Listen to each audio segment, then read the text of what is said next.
The sun rose early that Saturday morning, shining brightly across the quiet suburban neighborhood. It was the kind of day that felt almost designed for happiness, warm but not too hot, with a light breeze that carried the sweet smell of flowers through the streets. Birds perched on the tall oak trees, singing gently as if they, too, were preparing for a celebration. At the corner house, excitement buzzed inside and out. White tents stood proudly in the backyard, decorated with flowing ribbons of gold and cream. Rows of chairs were neatly arranged, each tied with a bough that fluttered whenever the breeze passed. The air carried a soft rhythm of music from the speakers being tested, and the faint aroma of food drifted from the catering tables waiting to be set. Family members were already bustling around, making sure everything looked perfect. Aunties carried trays of flowers, cousins helped string up lights, and children ran in circles, unable to hold in their excitement. It wasn't just any day, it was a wedding day. And not just any wedding. It was the kind of wedding where love, history, and community all came together in one joyful moment. Inside the house, the bride stood in front of the mirror, her dress catching every bit of sunlight that touched it. She looked radiant, her smile unable to hide the mixture of nerves and excitement. Her friends surrounded her, fixing the edges of her veil, holding her bouquet, and reminding her that everything was going to be perfect. Every so often, she would close her eyes and take a deep breath, whispering to herself, "This is the day. This is my day." Meanwhile, in a room down the hall, the groom stood adjusting his tie. He was a man known not only for his kind heart but also for his sense of responsibility and leadership in the community. Today, though, he wasn't the mayor or the man with public duties. Today, he was simply a groom, a man about to marry the woman he loved. As he looked into the mirror, his hands trembled slightly while fixing his cufflinks. One of his friends, standing nearby, laughed and said, "You've spoken in front of hundreds of people without fear, but today, your knees are shaking." The groom laughed, shaking his head. "This is different," he said. "This is the most important speech of my life, and I don't even have to say a word for it." Downstairs, the house slowly filled with the sounds of greetings, hugs, and laughter. Guests began arriving, each dressed in their finest clothes, carrying smiles as wide as the summer sky. The energy of love was contagious. Every handshake, every hug, every laugh added to the joy surrounding the day. In the backyard, the final touches were being made. A pathway of white petals had been carefully laid down the aisle. At the end stood an arch decorated with fresh roses and green vines, almost like something taken from a fairy tale. The chairs filled quickly as guests found their seats, chatting excitedly while waiting for the ceremony to begin. Children whispered questions to their parents, pointing at the flowers and asking when the bride would appear. The music changed. The sound grew softer, slower, more emotional. It was the signal that the ceremony was about to start. A hush fell over the crowd, followed by quiet murmurs of anticipation. Everyone turned their eyes toward the house, waiting for the first glimpse of the bride.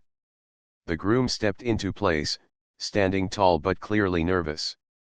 He looked out at the sea of familiar faces, neighbors, colleagues, friends, and family all gathered together in one place. His heart beat faster than it ever had, yet in that moment, he felt more alive than ever. Then, the doors opened. The bride appeared, framed by the soft light of the afternoon sun. Her dress glowed as if it were stitched with pieces of the sky itself. A collective gasp swept through the crowd, followed quickly by smiles and teary eyes. She walked slowly, her steps graceful but full of meaning. Every step was a promise. Every glance was a memory.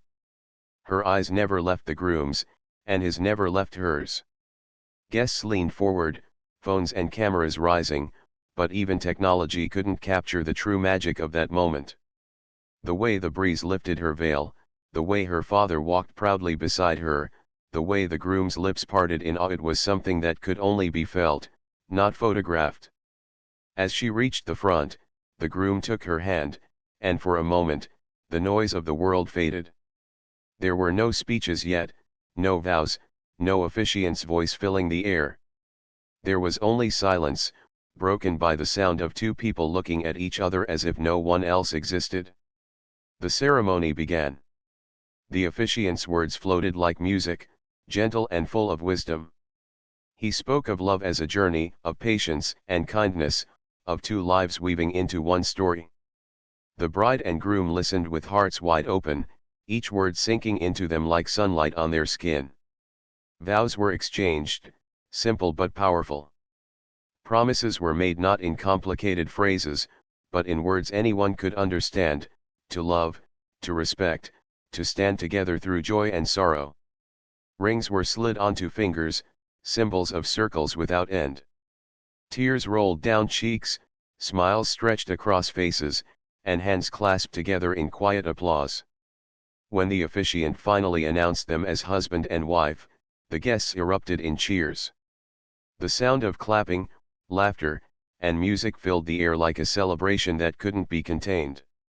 The bride and groom kissed, their first kiss as a married couple, and in that single moment, the backyard transformed into a place where love lived, louder than any doubt or fear. As the newlyweds walked back down the aisle, flower petals rained gently from the hands of children. Music played louder now, drums and beats filling the air with rhythm and life. The celebration had only just begun, but already, it felt unforgettable. Neighbors peeked out from their windows, some smiling, some curious. The street outside was lined with cars, showing how many people had gathered to honor this union. Laughter rose above the fences, carrying across the neighborhood like an announcement of joy. Inside the yard, the couple danced, their smiles brighter than the sun itself. Friends surrounded them, clapping along to the beat, while family members wiped happy tears. Plates of food began to fill, drinks were poured, and stories were shared at every table. Children ran around playing games, their laughter mixing with the music. The wedding wasn't just about two people, it was about community, about love in its purest form, about hope that stretched far beyond the backyard. For everyone present, it was a reminder of what truly mattered in life: togetherness, respect, and the power of love to bring people together. The day felt endless, yet no one wanted it to end. Every moment, from the bride's first step to the groom's final laugh, became part of a memory that would be told again and again. And though the evening would later bring an unexpected twist, for now, it was nothing but pure happiness. Sat at tables decorated with candles and flowers, sharing stories and jokes while children ran across the grass with plates of sweets. Every moment felt light-hearted, as if the day itself had chosen to bless the couple. But while happiness filled the backyard, not every person in the neighborhood shared that joy. Just a few houses away, one neighbor stood at their window, arms crossed, watching the gathering with narrowed eyes. The sound of laughter carried over the fence, mixed with the beat of music and the cheerful voices of guests enjoying themselves. To most people, it was the sound of life and celebration.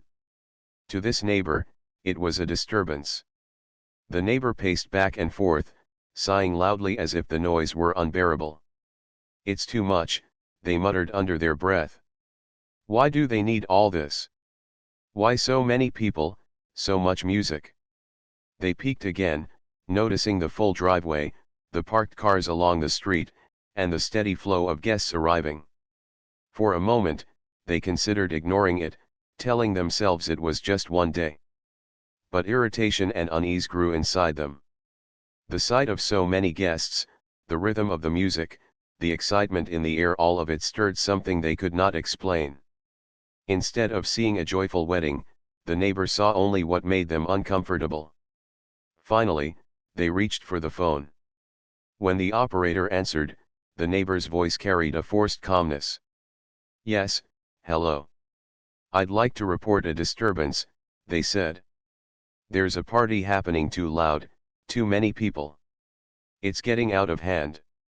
Their words were polite, but behind them was something unspoken, a disapproval not truly about the noise but about the gathering itself. The operator asked routine questions: the address, the nature of the complaint, and whether there was any danger. The neighbor quickly gave the details, exaggerating just enough to make it sound urgent. "It looks chaotic," they said. "I don't know if it's safe. You should send someone." After hanging up, the neighbor stood by the window again, watching with a mixture of anticipation and satisfaction. They imagined the police arriving, interrupting the music, breaking up the party, and restoring what they believed was peace. The thought gave them a sense of control, as if their discomfort had the power to change the course of the evening. Back at the wedding, no one knew a call had been made. Guests continued to enjoy the day, raising glasses in toasts, taking photos, and pulling the bride and groom into conversations filled with love and laughter. The music played, not loud enough to shake the street, but enough to create an atmosphere of celebration. The groom, unaware of the neighbor's complaint, laughed as one of his friends made a joke about his dance moves. The bride, glowing with joy, sat with her grandmother, who held her hand tightly and whispered blessings. Children twirled in their fancy clothes, spilling bits of cake as they tried to dance along with the adults. Every detail of the wedding painted a picture of unity and love. To those who were there, it was unforgettable. To the neighbor behind the window, it was too much to accept. As the minutes passed, the neighbor kept glancing toward the street, waiting. The idea of the police arriving felt like an answer to their growing impatience. Their eyes flicked to the decorations, the laughter, the sense of togetherness they could not share. With each moment, their own isolation deepened, while the wedding's joy became brighter and louder in comparison. Inside the backyard, no one noticed the shift outside the gates. The bride's younger cousins had gathered in a circle, clapping their hands and encouraging the groom to dance. He gave in with a shy smile, moving playfully to the rhythm while the guests cheered him on. The bride joined him, laughing so hard she almost lost her balance. The two of them, side by side, became the heart of the celebration. The smell of food, grilled chicken, seasoned vegetables, warm bread floated in the air, tempting everyone to take another plate.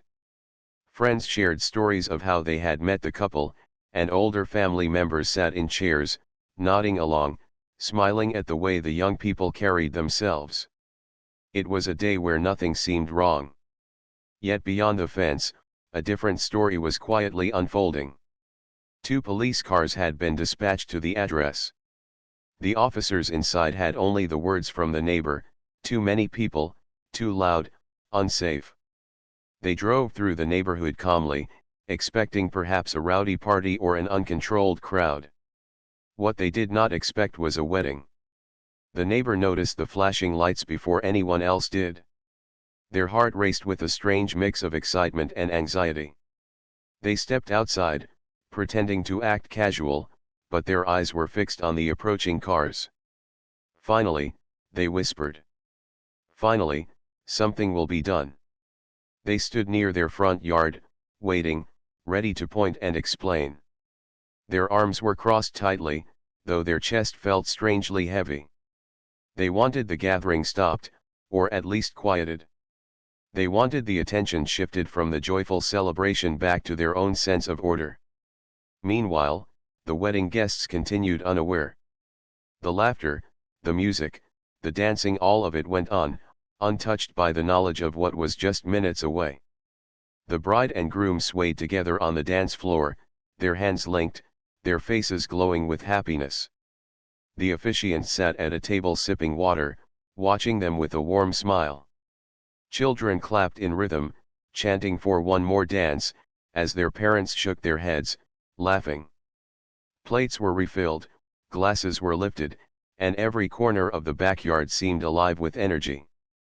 And yet, just down the street, the flashing lights moved closer. The neighbors straightened their shoulders, preparing to be seen as the one who had taken action. Their mind rehearsed explanations: "It was too loud. It was disturbing the peace. I was just being a good neighbor." But deep inside, something less clear pressed against them. A quiet awareness that perhaps the wedding wasn't truly dangerous, that perhaps the call had been more about discomfort than safety. Still, they silenced that thought quickly. As the police cars slowed, the neighborhood seemed to shift. What had been an ordinary street just moments earlier now carried an air of tension. The music from the wedding still floated gently through the air, but now it mixed with the quiet hum of engines, the low crackle of radios, and the faint reflection of red and blue lights bouncing against windows. The neighbor watched intently, gripping their arms tighter. Their face showed confidence, but their heart beat faster than they expected. For the first time, they wondered how the officers would react when they stepped into the backyard. The celebration continued in full bloom, but the moment of change was already at the gate. The sound of laughter filled the backyard, but outside on the street, the mood was very different. Two police cars slowly turned the corner, their lights flashing softly in the evening air. The hum of their engines blended with the faint thump of music coming from the wedding, creating a strange contrast. Inside the celebration, people were clapping to the beat of a joyful song, but just beyond the fence, authority had arrived. The neighbor who had made the call stood near their yard, eyes fixed on the cars. Their arms were folded, but their bodies shifted nervously from one foot to the other. This was the moment they had been waiting for. They imagined the police stepping inside, silencing the music, and scattering the crowd. They pictured order restored, the neighborhood quiet once more. Yet, deep in their chest, there was a slight tightening, a small uneasiness they couldn't explain.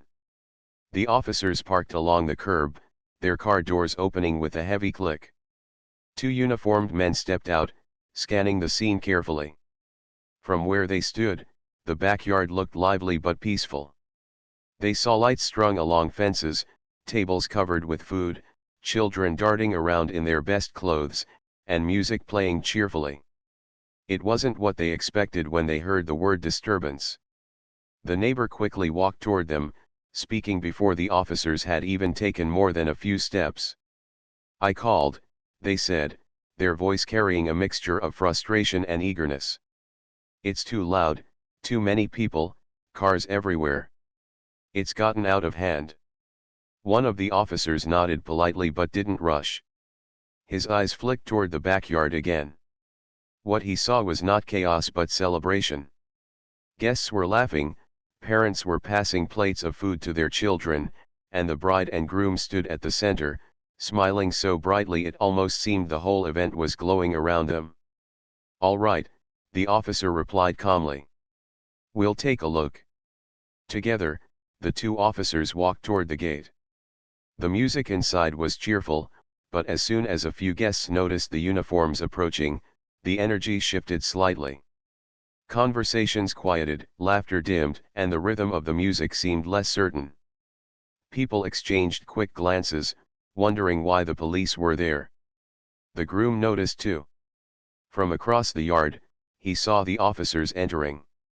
His first reaction was confusion. He looked at the bride, who had just been laughing with a group of friends, and she raised her eyebrows in surprise. Why would the police come to a wedding? Guests began to whisper, some with worry in their voices. An elderly uncle leaned toward his daughter and said softly, "What could this be about? Everything was going so well." Children, sensing the change in mood, stopped running and clung closer to their parents. The officers walked steadily, their expressions calm but serious. The neighbor lingered outside the fence, watching intently. Their lips curved in the faintest smile, as if they were already satisfied that the wedding had been interrupted. When the officers reached the center of the yard, the groom stepped forward. He moved with quiet confidence, though his heart beat faster than he would admit. As mayor, he was used to addressing people, handling meetings, and managing crises. But this was his wedding day. He had hoped for nothing but joy, free from any duty or responsibility. Still, he stood tall, his shoulders straight, his expression open.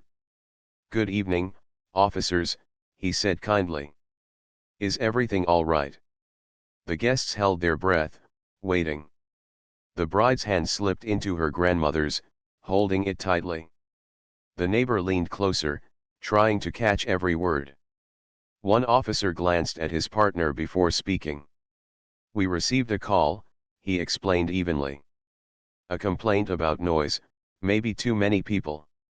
We just came to check in, make sure everything's under control." The groom's eyebrows lifted slightly, but he remained calm. "I understand," he said. "This is my wedding. We've been celebrating with family and friends, but of course, we want to be respectful of the neighborhood. If the music is too loud, we can adjust it." The guests shifted uneasily. Some frowned, others whispered under their breath. A few shook their heads, clearly upset that such a beautiful moment could be interrupted by a complaint. Yet no one raised their voice. Everyone waited to see how the officers would respond. Then, something changed. The officer who had spoken looked more closely at the groom. Recognition flickered across his face. His expression softened, his tone warmer now. "Wait a moment," he said. You're the mayor, aren't you?" The groom gave a small nod, his smile polite but steady. "Yes," he replied. "I am. And today, I'm also a groom." He gestured toward his bride, whose cheeks flushed with both surprise and pride. A ripple of realization spread across the yard. Guests sat up straighter, eyes widening.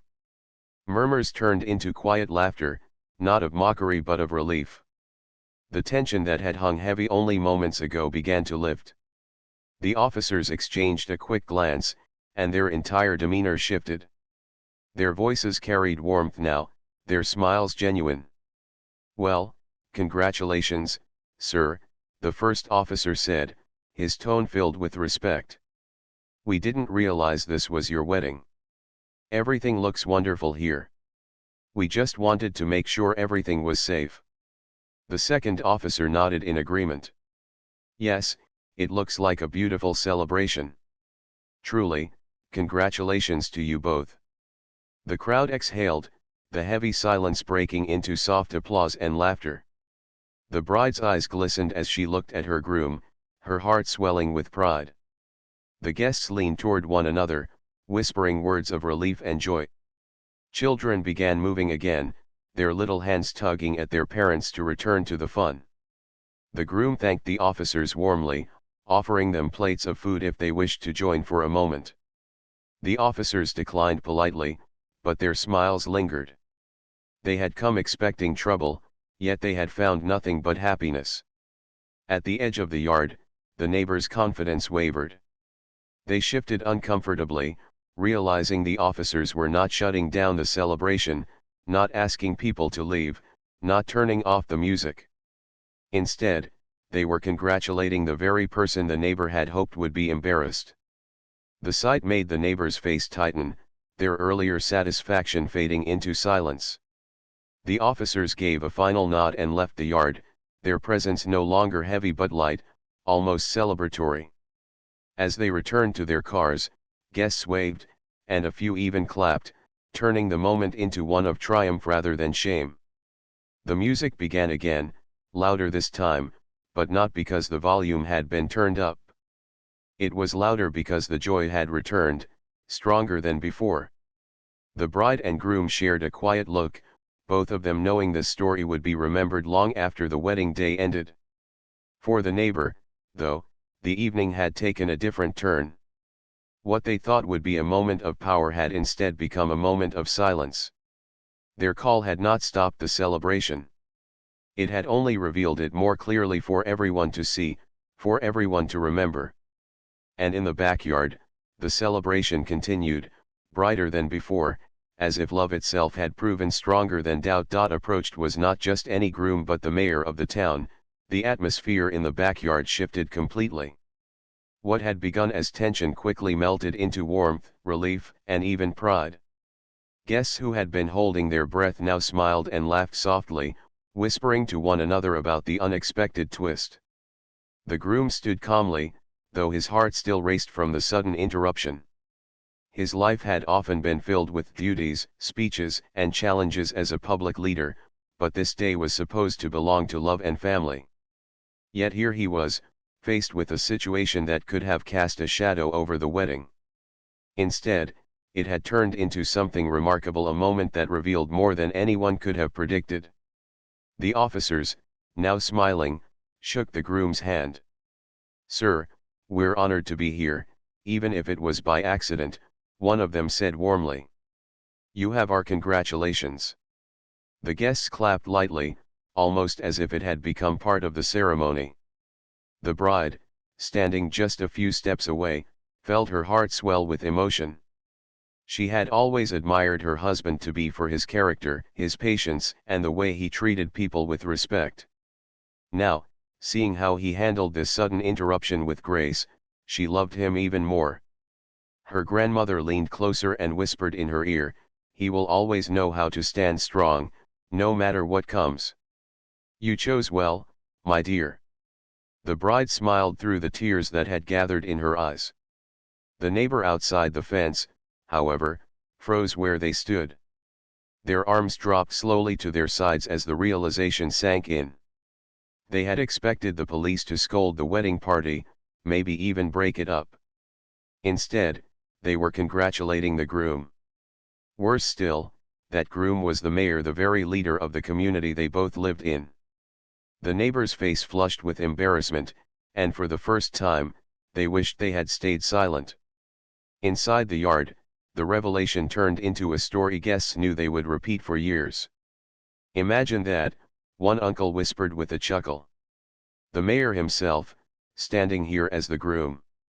No wonder the officers' faces changed so quickly." Another guest leaned closer, her voice filled with amusement. "It's almost like a scene from a movie. Who would believe it if we told them?" The bride and groom stood together, their hands clasped tightly. The groom leaned toward his new wife and whispered softly, "Well, that was unexpected." She laughed quietly, her shoulders shaking, and whispered back, "Only you could turn a police visit into applause."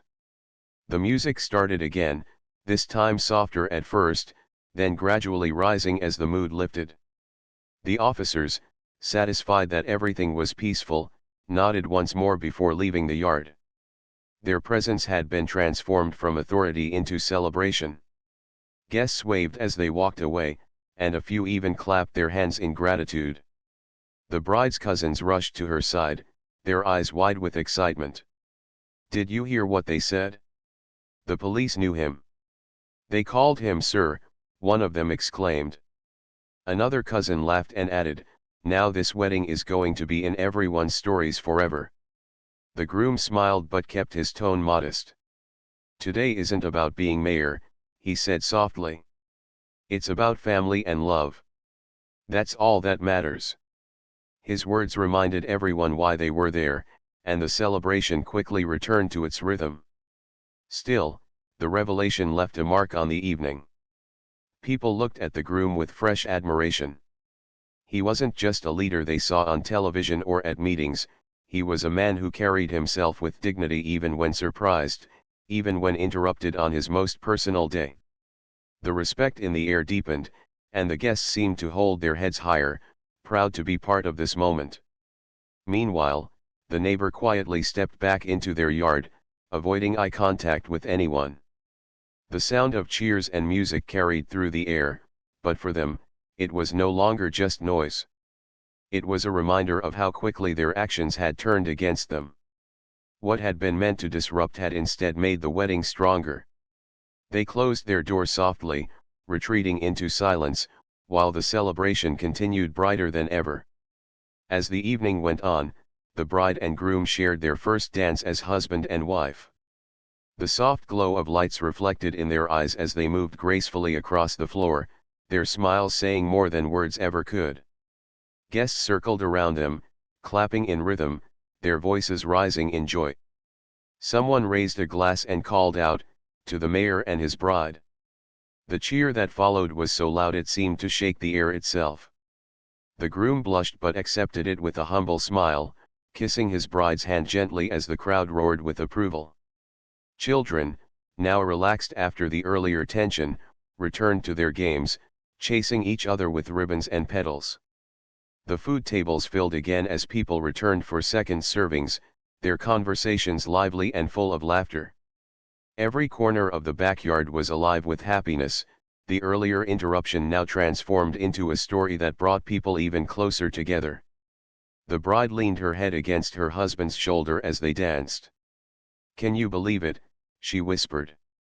"The police came to our wedding, and now everyone's laughing about it." He smiled, his voice low and steady. "One day, we'll tell this story to our children. They'll probably think we're making it up." She laughed, the sound like music itself, and for a moment, all the worries of the day vanished completely. The revelation had done more than surprise people. It had shown the strength of love, the importance of character, and the way dignity could turn a tense moment into a memory of pride. The wedding had not been ruined. Instead, it had been given a twist that no one would ever forget. By the time the sun began to set, the backyard was glowing with lanterns and fairy lights. Guests swayed to the music, their voices blending in harmony. The bride and groom sat together, holding hands, watching as their families laughed, danced, and celebrated. The groom looked around, his heart full. "This is what I wanted," he thought. "Not the titles, not the speeches, but this.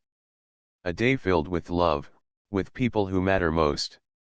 And though the neighbor across the street sat quietly in their home, filled with regret and discomfort, inside the wedding there was no room for bitterness. The revelation had brought clarity: joy cannot be stopped, love cannot be silenced, and dignity always speaks louder than doubt.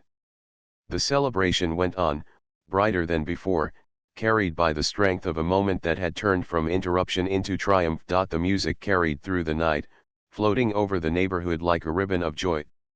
Laughter rose above the beat, glasses clinked in toasts, and the bride and groom moved through the crowd like two stars at the center of a bright sky. For them and their guests, the evening had turned into a memory that no one would ever forget. But outside the glow of the backyard, behind a closed window, silence pressed heavily on one neighbor's chest. The neighbor sat alone, the curtains drawn halfway, watching from a narrow gap. The lights from the wedding flickered against their walls, and the sound of celebration drifted through the air, impossible to block out. Hours earlier, they had believed their phone call would bring peace, that the police would silence the noise. Instead, they had been left standing in the open, frozen in surprise, when the truth of the groom's identity had been revealed. The image replayed in their mind again and again: the police officers smiling, shaking the groom's hand, congratulating him in front of the entire crowd. The cheers that followed, the applause, the way the guests had laughed with relief, it all echoed louder in the neighbors' thoughts than the music itself. What had been meant as an interruption had turned into a moment of honor for the very person they had tried to trouble. The neighbor shifted in their chair, restless. They tapped their fingers against the table, searching for words to explain to themselves why they had called in the first place. "It was the noise," they muttered softly. "It was too loud. Too many cars on the street." But even as they said it, the words felt weak. They knew the truth went deeper than that. There had been something about the joy spilling over the fence, something about the way so many people gathered together, celebrating with such open happiness. Instead of feeling included in the spirit, the neighbor had felt shut out, as if the laughter itself reminded them of their own loneliness. So they had picked up the phone, hoping to regain control. And now, sitting in the quiet of their home, they felt only smaller, more isolated than before. Meanwhile, in the backyard, the bride and groom danced again. Their friends circled them, clapping and cheering, their voices rising like a choir. Children tossed petals into the air, spinning as they fell. The glow of lanterns made everything golden, as if the night itself had decided to bless the union. The guests no longer spoke of the police visit with worry but with amusement, already turning it into a family story that would be told for years to come. One guest raised his glass and said, "This wedding will be remembered not only for love but for resilience." Nothing could stop it, not even a call to the authorities. If anything, it made the day brighter. Laughter followed, and the couple exchanged a look that was both proud and humble. The groom whispered to his bride, "It seems even interruptions can turn into blessings." She smiled, squeezing his hand. "That's because you handle everything with grace," she replied softly. Her words were true. It wasn't just the title of mayor that had impressed the crowd, it was the way he stood tall, calm, and kind even when faced with surprise. As the night went on, stories filled the air. Families reminisced about old times, friends shared memories of the couple, and new bonds formed across the tables. It was more than a wedding, it was a celebration of community, a reminder that joy multiplies when it is shared. Back inside the neighbor's house, the silence grew heavier. The sound of music, though faint, felt unavoidable. They pressed their palms against their temples, wishing they could block it out. But it wasn't just the sound that bothered them now, it was the feeling of being on the outside, of knowing they had tried to dim someone else's happiness and failed. The neighbor walked slowly to the mirror, catching their reflection. Their face looked tense, their shoulders slumped. "Why did I do it?" they whispered. "What did I think would happen?" No answer came. Only the faint memory of the crowd clapping, the bride smiling, the groom shaking hands with the officers. The reckoning was not loud or dramatic. It was silent, unfolding within their own heart. They could not undo the call, could not erase the moment when their complaint had been overshadowed by the revelation of who the groom was. All they could do was sit with the discomfort, the recognition that their choice had not brought them the satisfaction they expected. In the backyard, the bride's grandmother rose to give a small speech. Her voice was gentle, but it carried across the yard with clarity. "Love is stronger than doubt," she said. "It is stronger than fear, stronger than interruption. Tonight proves that nothing can silence what is true." Her words were met with applause, and the couple held each other a little tighter. The groom felt a wave of gratitude not only for his new wife but for everyone gathered. He knew life as mayor often meant facing criticism, complaints, and challenges. But here, in this backyard, surrounded by those who believed in him, he felt a peace that titles and offices could never give. The celebration stretched into the night, each moment brighter than the last. Lanterns swayed gently in the breeze, laughter echoed, and music carried far beyond the fences. It was a night no one wanted to end, a memory stitched deeply into the hearts of all who were present. For the neighbor, though, the night was long and quiet. They sat in the dim light of their kitchen, staring at the clock, waiting for the music to fade. Yet when the silence finally came, it brought no comfort. The reckoning was not in the noise outside but in the realization inside that bitterness had led to a mistake, and that mistake had turned into a story they could never control. The next morning, as the sun rose gently over the neighborhood, the yard where the wedding had taken place was quiet again. Chairs were stacked, tables cleared, and flowers gathered into vases. The laughter had gone, but the spirit of joy lingered in the air like a fragrance that could not be washed away. The bride and groom sat together inside their home, sipping tea, smiling at one another as they replayed the memories of the night. "It was perfect," the bride said softly. "Even with the interruption, it was perfect." The groom nodded, his hand resting over hers. "Sometimes," he said, "the challenges only prove how strong love is." Across the street, the neighbor looked out from their window, watching the quiet yard. No music, no laughter, only the morning sun glistening off the grass. Yet the silence felt heavier than the celebration had. For while the wedding guests carried joy into their hearts and homes, the neighbor carried only the weight of regret. It was a silent reckoning, one that did not need words or judgment. The celebration had gone on, love had triumphed, and the call meant to break it had only made it stronger. And as time passed, the story of the wedding was told again and again, always with laughter, always with pride. But the neighbor never told it.